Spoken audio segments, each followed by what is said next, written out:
tá lá.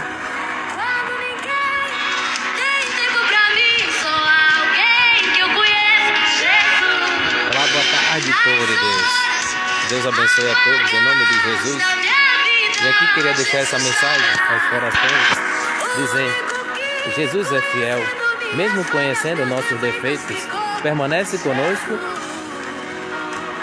para nos ensinar a viver a palavra de Deus conosco.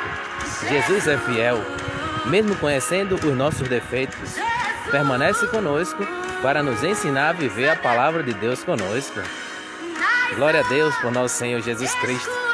Por isso, irmãos, que nós temos que sermos humildes diante do Senhor, né? E reconhecer nossos pecados e pedir perdão a Deus, em nome de Jesus Cristo. E assim nós seremos perdoados, né? Porque, como vai dizer lá em 1 João, né? Se nós dissermos que não temos pecados, estamos enganando a nós mesmos e a verdade não está em nós. Mas se reconhecermos nossos pecados e confessarmos diante de Deus, Deus se mostra fiel e justo para nos perdoar os pecados. Por isso é necessário nós nos arrependermos, né, diante de Deus e confessar com a nossa boca que Jesus Cristo é o nosso único e dono Salvador. Jesus Cristo é o nosso Senhor, pois sabemos que todos nós somos pecadores, né?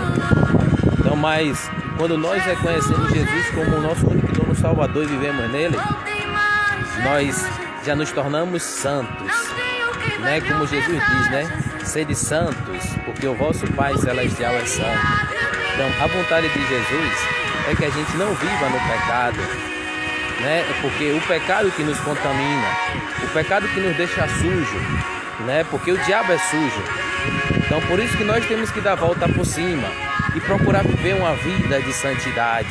Hoje já não se fala mais em santidade, é muito difícil, né? Porque e nós sabemos que o salmista nos ensina que sem a qual ninguém verá o Senhor. Então, por isso é necessário viver em santidade, mesmo quando o casal se casam, né? Eles precisam viver em santidade, porque a gente sabe que viver segundo a carne é rebeldia contra Deus. Não que a pessoa não vai ter seus momentos lá, né, com sua esposa ou com seu esposo. Não é isso que eu estou dizendo. Mas mesmo no casamento, procurar viver uma vida de santidade, né? Viver uma vida reta, né? Porque tem até uma passagem que diz, né, que quando a gente tipo assim, machuca ali um ao outro, né, na parte sexual, tipo ali vocês não estão ofendendo a um ser humano, mas sim ao próprio Deus, né? Então que cada um possa viver sua vida matrimonial com equilíbrio, né? Não vivendo segundo os ensinamentos do mundo, das trevas, né? Porque tem pessoas que se comportam como se ainda estivesse vivendo no mundo das trevas. E a vontade de Deus é que a gente se comporte vivendo no mundo da luz, né? Que é o seu Filho Jesus. Então, e Jesus ele nos convida a nós vivermos uma vida de santidade, porque, irmãos, se nós almejamos um dia participar do reino de Deus na vida eterna, então já tem que começar daqui da terra, né? Viver uma vida de santidade, viver uma vida de obediência, viver uma vida de agrado ao nosso Deus. Porque se a gente não viver para agradar a Deus aqui na terra, o que é que nós vamos querer? É morar lá no céu, viver lá no céu, porque lá no céu é viver em obediência para o nosso Deus, o Todo-Poderoso. Então já começa daqui, como vai dizer em 1 Coríntios, é 2, né? Vai dizer que é de acordo com esta vida que nós seremos julgados. Receberemos prêmio ou castigo do bem ou do mal que tivermos feito durante a nossa vida corporal. Então, por isso que eu tenho que viver sabendo que um dia eu vou partir e vou prestar conta a Deus de tudo que eu fiz, de bem ou de mal. Não é o que diz também lá o Eclesiastes, né? Que um dia nós estaremos diante do julgamento de Deus, para que assim nós possamos receber a nossa recompensa, né? Prêmio ou castigo, do bem ou do mal que tivermos feito durante a nossa vida corporal. Então, por isso é constante a luta, né? Do bem contra o mal. E o que a gente alimentar é o que nós vamos ser. Então, mas para nós vencermos o mal, Jesus nos recomenda jejum e oração, né? Vigiai e orai, orai e vigiai. Então, por quê, irmão? Constantes são as lutas. E se a gente não também nos policiar, se a gente não vigiar, a gente cai em tentação.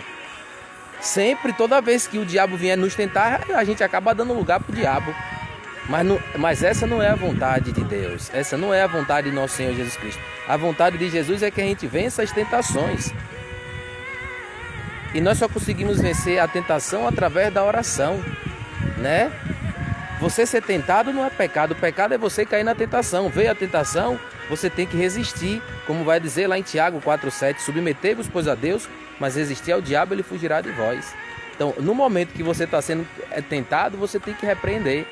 Porque às vezes nós, tipo assim, a gente caminha neste mundo. Às vezes vem as setas malignas sobre nós.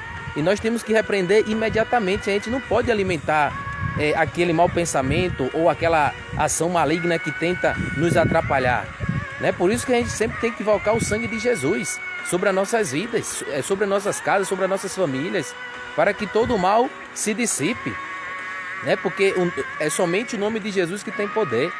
Então, glória a Deus por nosso Senhor Jesus Cristo. Que Deus te abençoe, que Deus te guarde e acredite, Jesus é fiel, mesmo conhecendo os nossos defeitos, permanece conosco para nos ensinar a viver a palavra de Deus conosco. Então, porque Jesus ele conhece cada coração, mas o que ele não quer é que a gente viva mais no pecado. O que Jesus não quer é que a gente viva mais vivendo nas trevas. Não, outrora eras trevas, mas agora sós luz no Senhor Jesus. Então, brilha a vossa luz no meio das pessoas para que elas glorifiquem a Deus pelo seu bom testemunho de vida, de seguidor de Cristo. Então, nós temos que ser imitadores de Cristo, irmão. Ah, Anderson, mas é muito difícil. Pode ser difícil, mas não é impossível, né? Porque o Espírito Santo está conosco. O Espírito Santo está em nós. Não é o que diz lá em 1 João 4? Maior é o Espírito que está em vós do que o Espírito que está no mundo. Maior é o Espírito Santo que está em nós, irmãos. E é Ele que nos ajuda a ter uma vida de santidade. É Ele que nos ajuda a viver em obediência. É Ele que nos ajuda a praticar a palavra de Deus. Porque nós, por si só, nós não conseguimos. Mas é a ação do Espírito Santo de Deus em nós que nos dá a graça de a gente viver a palavra de Deus. Pois o mundo ensina que é impossível viver a palavra de Deus. Mas os filhos santos do Senhor te dá exemplo de como se viver a palavra. Né? Certo? Não quer dizer que nós não somos pecadores, nós somos. Mas desde o momento que a gente se deixa conduzir pelo Espírito Santo, o Espírito Santo vai nos santificando, vai nos tornando pessoas santas, né? Como vai dizer lá em Apocalipse, né? Que o justo se justifique mais, que o santo se santifique mais ainda, né? Que o justo pratique a justiça e quem faz o mal, que continue praticando o mal, né? A palavra do Senhor fala sobre tudo. Então, mas a vontade de Deus não é que a gente viva praticando o mal, mas sim que pratica a justiça, né? Viva em seu Filho Jesus. Então, e se a gente cair, a gente tem que levantar, reconhecer que nós somos falhos, fracos e pecadores e confessar com a nossa boca que Jesus Cristo é o nosso único e dono salvador, né? Como vai dizer lá em Provérbios, 7 vezes cai o justo, mas se levanta. Glória a Deus por nosso Senhor Jesus Cristo, porque é Jesus que nos levanta, irmão. É o Espírito Santo que nos levanta para a gente continuar a nossa missão. Porque como tem um louvor, levanta-te e come, porque o caminho é longo, meu irmão. Enquanto a vida é esperança, então a gente tem que continuar batalhando, continuar lutando. Nós não podemos desanimar, nós não podemos esmorecer. Então temos que continuar a nossa missão até quando Deus quiser. E o Senhor completará a obra começada. Amém. Que Deus te abençoe, que Deus te guarde. E acredite que Deus é contigo. Amém.